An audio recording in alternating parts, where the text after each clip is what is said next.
Bem-vindo ao Aprender INEM.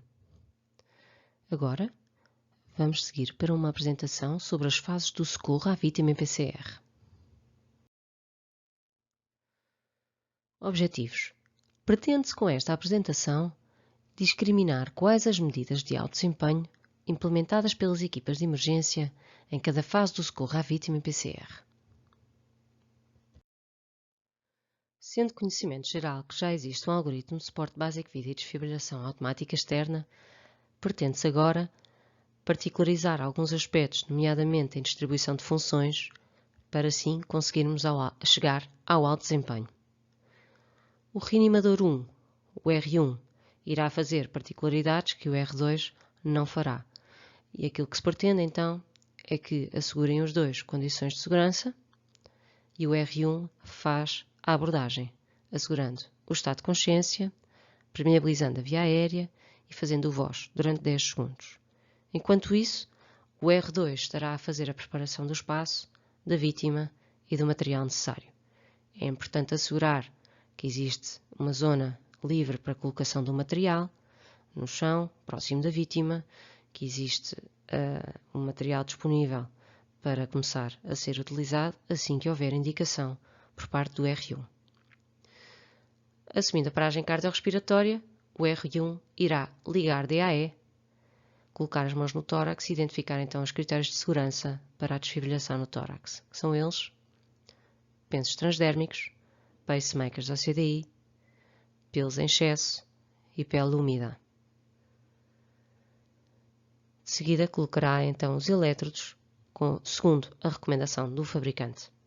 Enquanto isso, o R2 fará o contacto com o CODU, identificando a ficha e fazendo então o pedido de apoio diferenciado para uma vítima em paragem cardiorrespiratória. Poderá fazer em alta voz ou de outra forma. As compressões devem ser iniciadas o mais rapidamente possível, preferencialmente ainda durante a chamada. Nesta fase, teremos depois, no desenrolar da ação, as análises, a recomendação de choque ou não choque e o suporte básico de vida sempre a ser realizado com qualidade. Mais uma vez, 30 compressões, 100 a 120 por minuto, 5 a 6 cm de profundidade e o tempo de compressão é igual à descompressão, assumindo uma total descompressão do tórax. As duas insuflações realizadas idealmente com os dois elementos, em que o R2 fará numa primeira fase a permeabilização da via aérea e a colocação das mãos na máscara e o R1 fará a insuflação. Depois, noutra fase, irão trocar. Chegou agora o momento em que discriminamos todos os procedimentos que poderão melhorar o desempenho das equipas em cada uma das fases do socorro à vítima em PCR.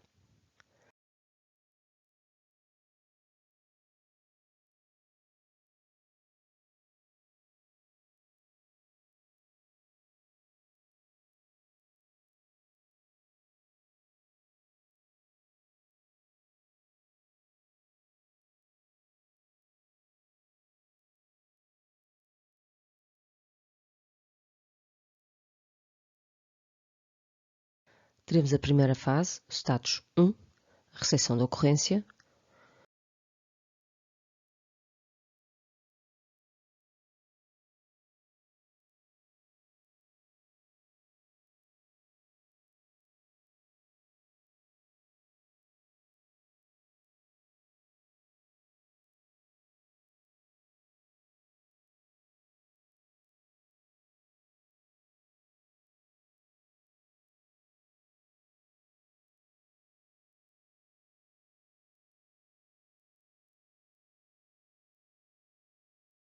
Depois o status 3, a caminho do local.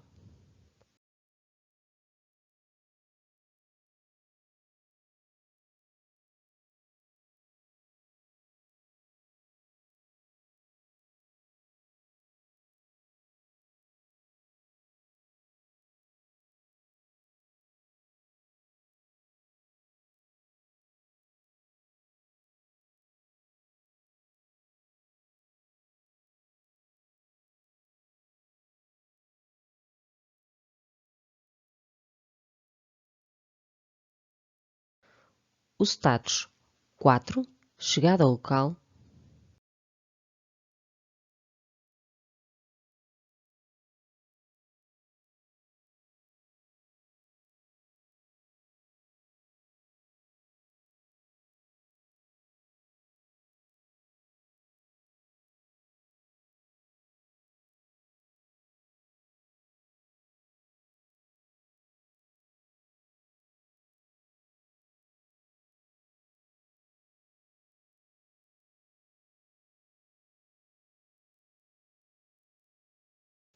O status 5, chegada à vítima.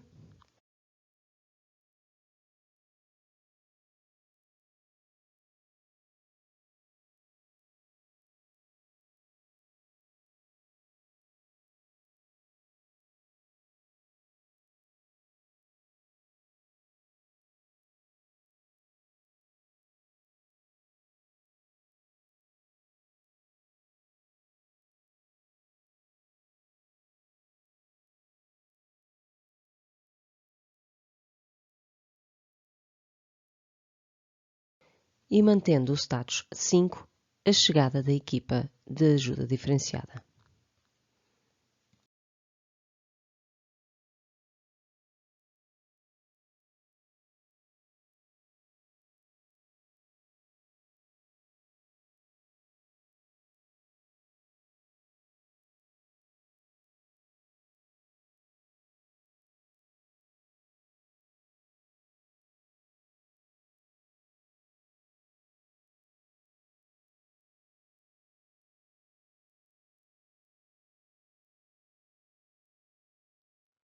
O status 1, que será a recepção da ocorrência. A ideia aqui será, no momento em que se recebe a ocorrência, confirmar a localização exata. Existem moradas semelhantes em freguesias diferentes e muitas das vezes isto acaba por desenrolar em atrasos na chegada do socorro. Se for num prédio, verificar se tem um andar e a letra, seja o esquerdo, o direito. Se for previsivelmente num prédio, numa morada que já é conhecida e não tiver qualquer identificação de andar, é de solicitar. Se forem instalações de grande dimensão, como os centros comerciais, as escolas, as grandes empresas, devem sempre confirmar o local para a entrada, para a colocação dos meios. Status 3. A caminho do local. A caminho do local é um momento de concentração, obviamente, para o condutor, mas que o R1 poderá ir prever aquilo que se vai encontrar no local. É preciso pensar e discutir o potencial tipo de vítima.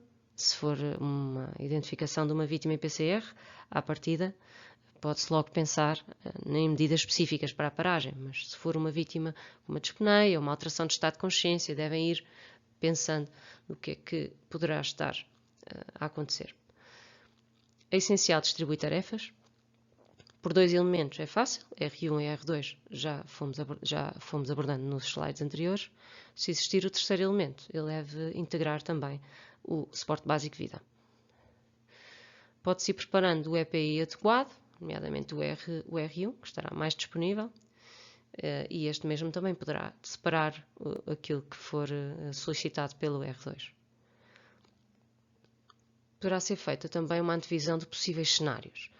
Ou seja, se for uma morada que já é conhecida, eventualmente um elevador que não funcione, umas escadas íngremes, pronto, isso pode ser tudo falado durante o caminho do local.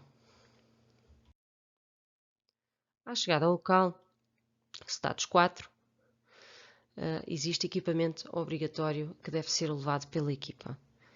E para não haver nenhum equipamento em falta, define-se logo à partida quem é que levará o quê.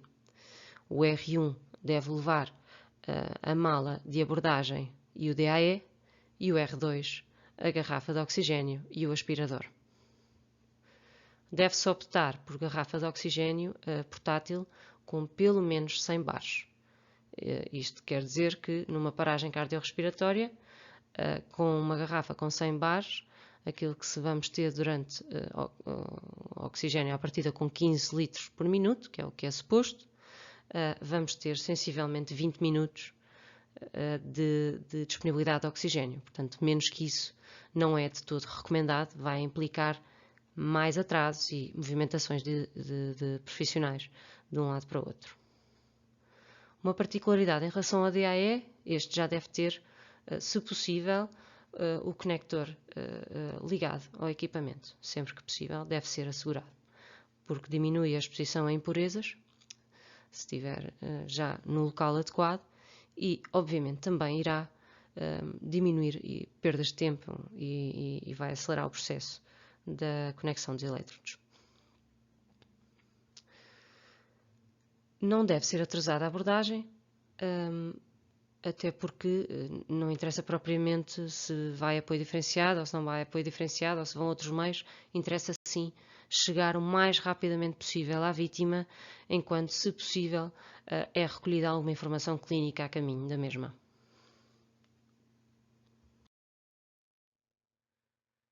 Status 5. Chegada à vítima. Será então realizada a abordagem por parte do R1 e deve ser já posicionado o equipamento, já prevendo a possibilidade de uma PCR. Durante o VOS, podem existir alguns movimentos então da boca compatíveis com a respiração agónica. Se forem identificados, retirar as dúvidas e assumir como PCR. Não vale a pena adiar o VOS de 10 segundos para 20, importa sim assumir a PCR. Após a confirmação de PCR pelo R1, o R2 inicia de imediato a chamada para o CODU e as compressões torácicas. Logo, nesse momento, o R1 vai ligar o DAE, permitindo o autoteste, vai avaliar a segurança do tórax com as mãos no mesmo, identificando então os 4 aspectos já falados anteriormente: pelos em excesso, pensos transdérmicos, pacemakers, CDIs e pele úmida. Assim que for identificado o tórax seguro, cola os elétrodos segundo indicação do fabricante, enquanto são realizadas as compressões pelo R2. O R2 só suspende as compressões quando o DAE indica a análise em curso. Durante a análise, a equipa não toca nem deixa tocar no DAE, cabos ou vítima. Poderão ainda aplicar aqui a técnica do hovering, que falámos há pouco.